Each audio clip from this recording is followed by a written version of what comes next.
California's homeowners are facing a nightmare as wildfires rage and insurance companies retreat, deepening an already critical insurance crisis. The death toll from the Los Angeles wildfires has risen to 11, and the number is expected to rise. 5 of those deaths were due to the Palisades fire, and the other 6 resulted from the Eaton fire. Officials are using cadaver dogs to go through leveled neighborhoods to assess the devastation. More than 7,000 structures have been damaged or destroyed by the Eaton fire alone. California Governor Gavin Newsom has ordered an investigation of the LA Department of Water and Power. The U.S. Health Department has declared a public health emergency for California.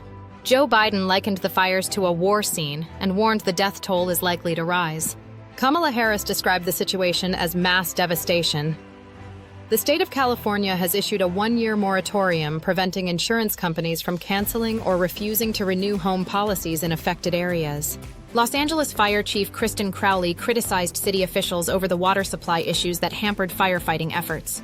The Palisades fire stands at more than 20,000 acres and is only 8% contained. The Eaton fire stands at nearly 14,000 acres and is just 3% contained.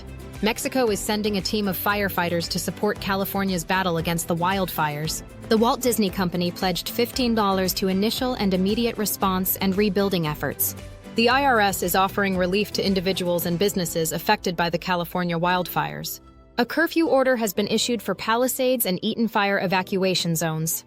More than 150,000 LA County residents remain under evacuation orders. The Rose Bowl Half Marathon and 5K have been postponed due to the nearby Eaton fire. California Governor Gavin Newsom invited President-elect Donald Trump to visit the state and tour the devastation. The Palisades and Eaton fires are likely the 3rd and 4th most destructive fires in California history.